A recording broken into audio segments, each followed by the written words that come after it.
Good morning students. మీ second యూనిట్లో vertebrates యొక్క క్లాసిఫికేషన్ కోసం డిస్కస్ చేసుకుంటాం. వర్టిబ్రేట్లో ఉన్న ఆర్గానిజమ్స్లో ఉండే మెయిన్ ఐడెంటిఫికేషన్ క్యారెక్టర్స్ ఏంటి? Notochord, nerve, gill slides and post anal tail. ఈ 4 మెయిన్ ఐడెంటిఫికేషన్ క్యారెక్టర్స్ అనేవి వర్టిబ్రేట్ ఫైలమ్స్లో ఉన్న ఆర్గానిజమ్స్లో ప్రజెంట్ అయి ఉంటాయి.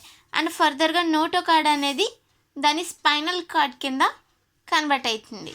సో వర్టిబ్రేట్స్ ఉన్న ఆర్గానిజమ్స్లో ఏంటంటే దాని లైఫ్ స్పాన్లో లైక్ లార్వా స్టేజ్ నుంచి దాని ఎంబ్రియోనిక్ డెవలప్మెంట్ అయ్యి అడల్ట్ స్టేజ్కి వచ్చేటప్పటికి ఏదో ఒక స్టేజ్లో నర్వ్ కార్డ్ ప్రజెంట్ అయి ఉంటే దాన్ని మనం వర్టిబ్రేట్ కింద చెప్పుకుంటాం.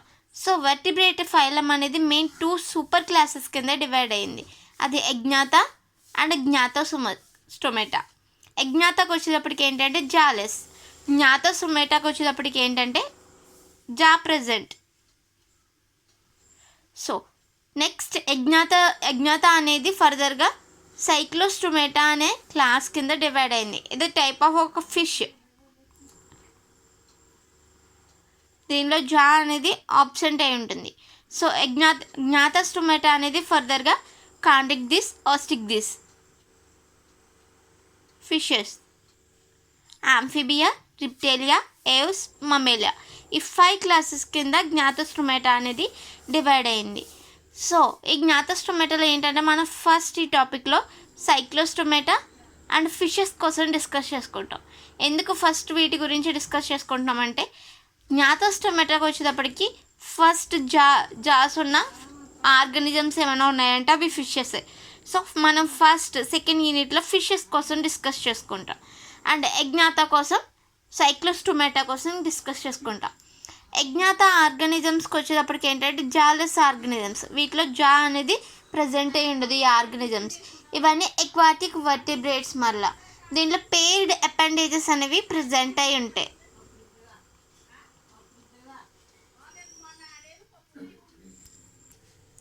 ఇవి జాలెస్ ఆర్గానిజమ్స్ అండ్ ఇవన్నీ ఎక్వాటిక్ వర్టిబ్రేట్స్. అండ్ దీంట్లో పెయిర్డ్ అపెండేజెస్ ప్రజెంట్ అయి ఉంటాయి. ఇంకా ఏంటంటే దీంట్లో నోటోకార్డ్ అనేది దీని అడల్ట్స్లో వచ్చేటప్పటికి నోటోకార్డ్ అనేది ప్రజెంట్ అయి ఉంటుంది. దీని లార్వా స్టేజ్లో ఎటువంటి నోటోకార్డ్ ప్రజెంట్ అయి ఉండదు. బట్ అడల్ట్ స్టేజ్కి వచ్చేటప్పటికి ఈ ఆర్గానిజమ్స్ నోటోకార్డ్ అనేది ప్రజెంట్ అయి ఉంటుంది. నెక్స్ట్ అజ్ఞాత అనేది సైక్లోస్టోమేటా అనే క్లాస్ కింద డివైడ్ అయింది. సైక్లోస్టోమేట్స్ వచ్చేటప్పటికి ఏంటంటే ఒక టైప్ ఆఫ్ ఫిష్. ఇది జాలెస్ ఫిషెస్లో వచ్చేటప్పటికి ఏంటంటే మనకి జా అనేది ప్రజెంట్ అయి ఉంటుంది. బట్ ఇందులో ఏంటంటే జాలెస్ ఫిషెస్, జా అనేది ఆబ్సెంట్ అయి ఉంటుంది. ఓకే, సైక్లోస్టోమేటా అనేవి జాలెస్ ఎక్వాటిక్ ఆర్గానిజమ్స్ ఇవి. అండ్ వీటి బాడీ మీద వచ్చేటప్పటికి ఎటువంటి స్కేల్స్ అనేవి ప్రజెంట్ అయి ఉండవు. స్కేల్స్ అన్నీ ఆబ్సెంట్ అయి ఉంటాయి.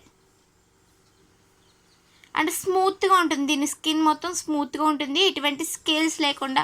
లైక్ ఫిషెస్ చూసామనుకోండి, మన స్కేల్స్ అనేవి ప్రజెంట్ అయి ఉంటాయి, స్మూత్గా ఉండవు.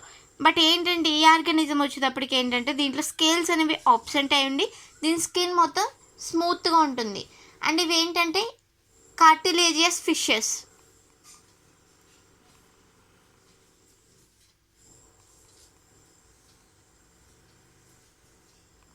ఓకే, ఇంకా ఈ ఆర్గానిజమ్స్కి వచ్చేటప్పటికి ఏమవుతుందంటే మౌత్ అనేది సర్క్యులర్గా ఉంటుంది. ఇంకా హార్ట్ అనేది ఫిషెస్లో ఎలా 2 చాంబర్స్ ప్రజెంట్ అయి ఉంటాయి, దీంట్లో కూడా దీని హార్ట్లో 2 చాంబర్స్ అనేవి ప్రజెంట్ అయి ఉంటాయి. అండ్ దీని టీత్ వచ్చేటప్పటికి హార్నీ టీత్స్ అనేవి ప్రజెంట్ అయి ఉంటాయి. జా లేకుండా వితౌట్ జా హార్నీ టీత్స్ అనేవి ప్రజెంట్ అయి ఉంటాయి. దీంట్లో ఎక్స్క్రీటరీ ఆర్గన్స్ వచ్చేటప్పటికి ఏముంటాయంటే కిడ్నీస్ ఉంటాయి. కిడ్నీస్ అనేవి మీసోనెఫ్రిక్ కింద ఉంటాయి. సో ఇవి సైక్లోస్టోమేటా ఆర్గానిజం యొక్క క్యారెక్టర్స్ ఏంటవి? అవన్నీ ఎక్వాటిక్ ఆర్గానిజమ్స్. దాని బాడీ పైన ఎటువంటి స్కేల్స్ అనేవి ప్రజెంట్ అయి ఉండవు. అండ్ స్మూత్గా ఉంటుంది స్కిన్ మొత్తం. అండ్ కార్టిలేజియస్ ఫిషెస్ ఇది. దీని మౌత్ వచ్చేటప్పటికి రౌండ్గా సర్క్యులర్గా ఉంటుంది. అండ్ హార్ట్లో 2 చాంబర్స్ అనేవి ప్రజెంట్ అయి ఉంటాయి. దీని టీత్ వచ్చేటప్పటికి హార్నీ టీత్ అంటే జాలెస్ టీత్. అండ్ దీని కిడ్నీ వచ్చేటప్పటికి మీసోనెఫ్రిక్ కింద ఉంటుంది.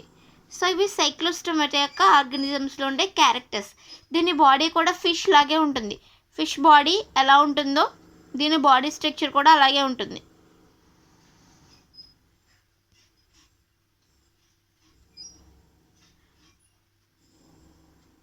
అండ్ ఒక ఫిన్ మాత్రమే ప్రజెంట్ అయి ఉంటుంది. స్కిన్ మీద ఎటువంటి స్కేల్స్ లేకుండా స్మూత్గా ఉంటుంది. అండ్ దీనికి ఎగ్జాంపుల్ చెప్పుకోవాలంటే మనం పెట్రోమైజిన్.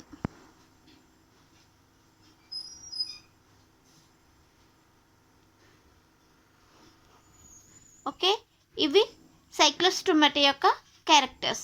ఇప్పుడు మనం ఫిషెస్ క్లాసిఫికేషన్ కోసం డిస్కస్ చేసుకుందాం.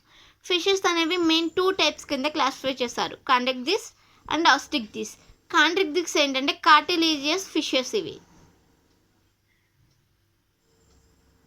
ఆస్టిక్దిస్ వచ్చేటప్పటికి బోనీ ఫిషెస్. దీంట్లో బోన్స్ అనేవి ఆబ్సెంట్ అయి ఉంటుంది, ఓన్లీ మిడిల్ బోన్ మాత్రమే ఉంటుంది. బట్ ఇందులో బోన్స్ అనేవి ప్రజెంట్ అయి ఉంటాయి ఆస్టిక్దిస్లో. సో ఈ 2 టైప్స్ కోసం మనం డిస్కస్ చేసుకుందాం. Spices are fishes. ఫిషెస్ అనేవి ఏంటంటే మెయిన్ 2 టైప్స్ కింద డివైడ్ అయ్యాయి, అవే కాండ్రిక్దిస్ అండ్ ఆస్టిక్దిస్. ఫిషెస్ అన్ని అక్వాటిక్ ఆర్గానిజమ్స్. దీని జనరల్ క్యారెక్టర్స్ కోసం డిస్కస్ చేసుకుందాం. ఫిషెస్ అన్ని అక్వాటిక్ ఆర్గానిజమ్స్. అండ్ ఇంకా దీని బ్రీతింగ్ అనేది గిల్స్ ద్వారా జరుగుతుంది. అండ్ వర్టిబ్రేట్ ఫైలమ్స్లోకి వచ్చేటప్పటికి fishes largest phylum. Okay, and ఎకనామికల్గా ఫిషెస్కి చాలా వాల్యూ ఉంది. దీని బాడీ కావచ్చు, షేప్, కలర్ని బట్టి ఇవి డిఫరెంట్గా ఉంటాయి. సైజ్ కూడా వేరియేషన్స్ ఉంటాయి. అన్ని ఫిషెస్లో ఒకలాగే ఉండవు. కలర్ వేరేగా ఉంటుంది, అండ్ దాని సైజ్ వేరేగా ఉంటుంది, స్ట్రక్చర్ వేరేగా ఉంటుంది. సో దీనిపైన ఉండే స్కేల్స్ కావచ్చు, దీని ఫిన్స్ కావచ్చు, రేస్ కావచ్చు, అన్నిటికి చాలా ఎకనామికల్ వాల్యూ ఉంటుంది. అంటే దీని మీట్కి కూడా చాలా ఎకనామికల్ వాల్యూ ఉంటుంది. అండ్ మ్యాన్స్ దీని మీట్ని యూటిలైజ్ చేసుకుని చాలా ప్రోటీన్స్ని అందుకుంటారు. అండ్ దీంట్లో ఉండే ఆయిల్, చాలా ఫిష్లో ఉండే అన్ని పార్ట్స్ చాలా ఎకనామికల్గా చాలా ఇంపార్టెంట్ ఉన్న ఆర్గానిజం ఏమైనా ఉన్నాయంటే ఫిషెస్. అండ్ ఇంకా ఏంటంటే వర్టిబ్రేట్స్లో లార్జెస్ట్ ఫైలం కూడా ఫిషెస్దే. ఓకే, మనం దీని యొక్క జనరల్ క్యారెక్టర్స్ కోసం డిస్కస్ చేసుకుందాం. Okay, fishes are completely aquatic organisms ఇవి. అండ్ ఇంకా ఇవి కోల్డ్ బ్లడెడ్ యానిమల్స్. అంటే వీటి టెంపరేచర్ ఏమవుతుంది, రెగ్యులర్గా చేంజ్ అయిపోతూ ఉంటుంది వెదర్ కండిషన్ బట్టి అండ్ వాటర్ హీట్ని బట్టి ఇవి టెంపరేచర్ అనేది చేంజ్ అయిపోతూ ఉంటుంది. ఇలాంటి వాటిని మనం పాయికిలోథెర్మిక్ ఆర్గానిజమ్స్ అని అంటాం. కోల్డ్ బ్లడ్ యానిమల్స్ని పాయికిలోథెర్మిక్ ఆర్గానిజమ్స్ అంటాం. సో వీటి టెంపరేచర్ అనేది వెదర్ టెంపరేచర్ తగ్గట్టు బ్లడ్ టెంపరేచర్ చేంజ్ అయిపోతూ ఉంటుంది, కాన్స్టెంట్గా ఉండదు. వెదర్ అనేది కూల్గా ఉందనుకోండి, దీని బాడీ కూల్గా అయిపోతుంది. సో టెంపరేచర్ ఎలా ఉంటే దీని బాడీ బ్లడ్ టెంపరేచర్ అనేది అలా చేంజ్ అయిపోతూ వస్తుంది. అండ్ ఇంకా ఫిషెస్ అన్ని అక్వాటిక్ ఆర్గానిజమ్స్. అండ్ వీటిలో హెడ్, ట్రంక్, టైల్ ఈ 3 పార్ట్స్ ప్రజెంట్ అయి ఉంటాయి. అండ్ రెస్పిరేటరీ ఆర్గన్స్ కింద గిల్స్ ప్రజెంట్ అయి ఉంటాయి.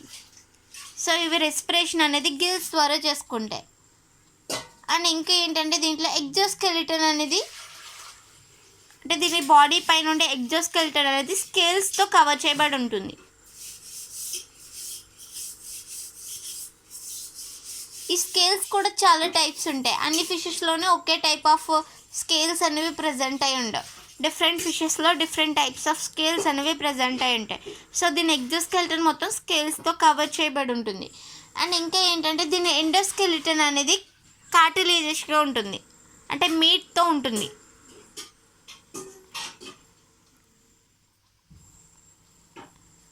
ఓకే, లోకోమోషన్ అనేది ఫిన్స్ ద్వారా జరుగుతుంది. దీంట్లో ఉండే కార్డల్ ఫిన్ కావచ్చు, పెక్టోరియల్, పెల్విక్ ఫిన్స్ ఉంటాయి. సో ఆ ఫిన్స్ ద్వారా, ఫిన్ రేస్ ద్వారా దీంట్లో లోకోమోషన్ అనేది, మూమెంట్ అనేది జరుగుతుంది. కార్డల్ ఫిన్ అనేది డైరెక్షన్ చూపిస్తుంది. పెక్టోరియల్, పెల్విక్ ఫిన్స్ అనేవి ఫార్వర్డ్ అండ్ బ్యాక్వర్డ్ రియాక్షన్స్కి యూటిలైజ్ అవుతాయి. ఓకే, దీని మౌత్ అనేది వెంట్రల్గా ఉంటుంది. అంటే కొన్ని ఆర్గానిజమ్స్లో టీత్ అనేవి, డిఫరెంట్ టైప్స్ ఆఫ్ టీత్ అనేవి ప్రజెంట్ అయి ఉంటాయి. మౌత్ అనేది అన్ని ఆర్గానిజమ్స్లో వెంట్రల్ సైడ్ ఉంటుంది. బట్ ఏంటంటే దీంట్లో టీత్స్ అనేవి డిఫరెంట్ టైప్స్ ఉంటాయి. కొన్ని ఆర్గానిజమ్స్లో యాక్రోడెంట్ అని టీత్స్ ప్రజెంట్ అయి ఉంటాయి, కొన్ని వాటిలో హోమోడెంట్, కొన్ని ఆర్గానిజమ్స్లో పాలిడెంట్. అంటే లైఫ్ స్పాన్లో ఒకేసారి టీత్ అనేవి ప్రజెంట్ అయి ఉంటే వాటిని యాక్రోడెంట్ అని పిలుస్తాం. హోమోడెంట్ ఒక 2 టైమ్స్ అనేవి ప్రజెంట్ అయి ఉంటే దాన్ని హోమోడెంట్ అని పిలుస్తాం. పాలిడెంట్ అంటే మెనీ టైమ్స్, దాని లైఫ్ స్పాన్లో టీత్ అనేవి ఎన్నిసార్లు అయినా వస్తాయి. సో అలాంటి వాటిని పాలిడెంట్ అని పిలుస్తాం. సో ఫిషెస్లో ఈ 3 టైప్స్ ఆఫ్ టీత్ ప్రజెంట్ అయి ఉంటాయి. అండ్ దీని హార్ట్లో 2 చాంబర్స్ అనేవి ప్రజెంట్ అయి ఉంటాయి. కిడ్నీస్ అనేవి మీసోనెఫ్రిస్ కింద ఉంటాయి.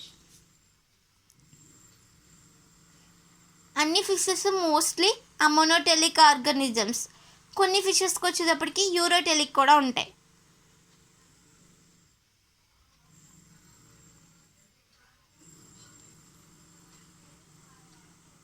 అంటే దీని ఎక్స్క్రీటరీ మెటీరియల్ని అమ్మోనియాని రిలీజ్ చేస్తాయి, ఇవి యూరియాని రిలీజ్ చేస్తాయి. మోస్ట్ ఆఫ్ ఫిషెస్ అన్నీ అమోనోటెలిక్ ఆర్గానిజమ్స్, బట్ రేర్గా యూరియోటెలిక్ ఆర్గానిజమ్స్ కూడా ఉంటాయి. యూరియోటెలిక్ ఆర్గానిజమ్స్ మెయిన్ ఫ్రెష్ వాటర్లో ఉంటాయి. అమోనోటెలిక్ ఆర్గానిజమ్స్ అన్నీ మెరైన్ వాటర్లో ఉంటాయి మోస్ట్ ఆఫ్. ఓకే, దీంట్లో ఒక 10 pairs ఆఫ్ క్రానియల్ నర్వ్స్ అనేవి ప్రజెంట్ అయి ఉంటాయి. అండ్ ఇంకా ఈ ఆర్గానిజమ్స్కి వచ్చేటప్పటికి ఫిషెస్లో లాటరల్ లైన్ అనేది ప్రజెంట్ అయి ఉంటుంది. ఇది కూడా దీనిలో డైరెక్షన్కి యూటిలైజ్ అవుతుంది. అండ్ ఇంకా దీంట్లో ఐస్ ప్రజెంట్ అయి ఉంటాయి వితౌట్ ఐలిడ్ లేకుండానే ఐస్ అనేవి ప్రజెంట్ అయి ఉంటాయి. అండ్ ఇంకా దీంట్లో సెక్సెస్ అనేవి సెపరేట్. ఫెర్టిలైజేషన్ అనేది internal or external both. Development అనేది direct or indirect.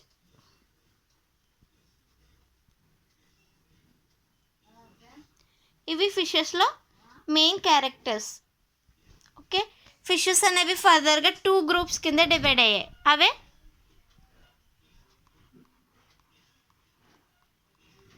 కాండ్రిక్టిస్ and Osteichthyes. Chondrichthyes cartilaginous fishes, Osteichthyes bony fishes. So మనం కాండ్రిక్టిస్ క్యారెక్టర్స్ కోసం డిస్కస్ చేసుకుందాం.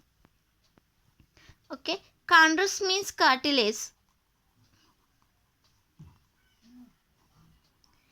ఇక్తిస్ మీన్స్ ఫిష్.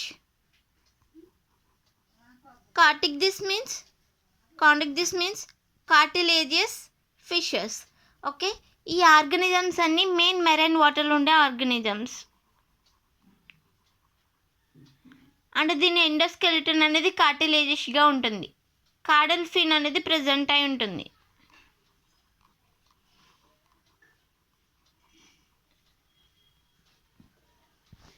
కాడల్ ఫిన్ ప్రజెంట్ అయి ఉంటుంది, బట్ అది ఎసిమెట్రికల్గా ఉంటుంది.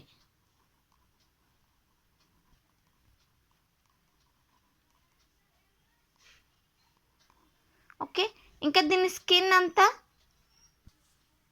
స్కిన్ని కవర్ చేస్తూ ప్లాకోడ్ స్కేల్స్ అనేవి ప్రజెంట్ అయి ఉంటాయి. మెయిన్ కాండ్రిక్టిస్లో చెప్పుకోవాలంటే ఎగ్జాంపుల్ మన షార్క్ని ఎగ్జాంపుల్ కింద చెప్పుకోవచ్చు. అండ్ షార్క్లో బాడీ అంతా కవర్ చేస్తూ ప్లాకోడ్ స్కేల్స్ అనేవి ప్రజెంట్ అయి ఉంటాయి.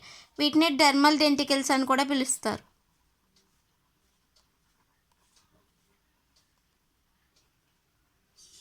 అండ్ వీటి టీత్ అనేవి మోడిఫై అయిన ప్లాకోడ్ స్కేల్స్ కింద మోడిఫై అవుతాయి దీంట్లో ఉండే టీత్స్ అనేవి. అండ్ దీంట్లో రెస్పిరేటరీ ఆర్గాన్ కింద గిల్స్ ప్రజెంట్ అయి ఉంటాయి. ఆ గిల్స్ టైప్నే లామెల్లిఫార్మ్ గిల్స్ అని పిలుస్తారు. సో దీంట్లో ఓపర్క్యులమ్ అనేది అబ్సెంట్ అయి ఉంటుంది. Air bladder is also absent. Operculum absent అయి ఉంటుంది, ఎయిర్ బ్లాడర్ కూడా అబ్సెంట్ అయి ఉంటుంది. అండ్ ఇంకా ఇవేంటంటే కాన్స్టెంట్గా మూమెంట్ అనేది జరుగుతూ ఉండాలి, అంటే కాన్స్టెంట్గా స్విమ్ చేస్తూ ఉండాలి. ఎందుకంటే ఎందులో అయితే ఎయిర్ బ్లాడర్ అనేది ప్రజెంట్ అయి ఉంటుందో ఆ ఆర్గానిజమ్స్లో వాటి బాడీలో ఉండే హైడ్రాస్టిక్ ప్రెజర్ని, అంటే బాడీలో ఉండే వాటర్ ప్రెజర్ని ఆ ఎయిర్ బ్లాడర్ అనేది కంట్రోల్ చేస్తూ ఉంటుంది. బట్ ఈ ఆర్గానిజమ్స్కి వచ్చేటప్పటికి ఎయిర్ బ్లాడర్ అనేది అబ్సెంట్ అయి ఉంది. సో ఈ ఆర్గానిజమ్స్ అనేవి కాన్స్టెంట్గా, అంటే నాన్ స్టాప్గా ఇవి స్విమ్ చేస్తూనే ఉండాలి. వీటి బాడీ అనేది స్ట్రింక్ అయిపోకుండా ఇవి నాన్ స్టాప్గా స్విమ్ చేస్తూ ఉంటాయి ఆర్గానిజమ్స్. అండ్ మ్యాక్సిమం ఈ ఆర్గానిజమ్స్ అనేవి యూరియోటెలిక్ అండ్ ఆస్మోటిక్ కాన్సన్ట్రేషన్ని మెయింటైన్ చేయడానికి బ్లడ్ ద్వారా దీంట్లో ఉండే వేస్ట్ మెటీరియల్ అంతటిని బయటికి పంపించేస్తూ ఉంటాయి. అండ్ ఇంకా దీంట్లో ఉండే మెయిన్ ఈ ఆర్గానిజమ్స్ అన్ని వివిపారస్ ఆర్గానిజమ్స్, శిశోత్పాదకాలు. ఓకే, ఇవి కాంట్రాక్ట్ ఫిషెస్ యొక్క జనరల్ క్యారెక్టర్స్. ఇవి అన్ని మెరైన్ వాటర్లో ఉండే ఆర్గానిజమ్స్. కాడల్ ఫిన్ అనేది ఎసిమెట్రికల్గా ఉంటుంది. ప్లాకోడ్ స్కేల్స్ అనేవి ప్రజెంట్ అయి ఉంటాయి. వీటిని డెర్మల్ డెంటల్ అని స్కేల్స్ కూడా పిలుస్తారు. ఓకే, ఎగ్జాంపుల్ మనం షార్క్ని చెప్పుకుంటాం. వీటిలో ఉండే రెస్పిరేటరీ గిల్స్ అనేవి లామెల్లీ ఫామ్లో ఉంటాయి. ఒపెర్క్యులం అనేది ఆబ్సెంట్ అయి ఉంటుంది. Air bladder also absent. So air bladder absent అయి ఉండడం వల్ల ఇవి కాన్స్టెంట్గా స్విమ్ చేస్తూ ఉండాలి, వీటి బాడీ స్ట్రింక్ అయిపోకుండా. సో ఇవి ఎప్పుడు స్విమ్ చేస్తూ ఉంటాయి. అండ్ ఇంకా ఇవి ureotelic organisms and mostly of viviparous. Okay, next క్లాస్లో మనం ఆస్టిక్ దిస్ క్యారెక్టర్స్ కోసం డిస్కస్ చేసుకుందాం.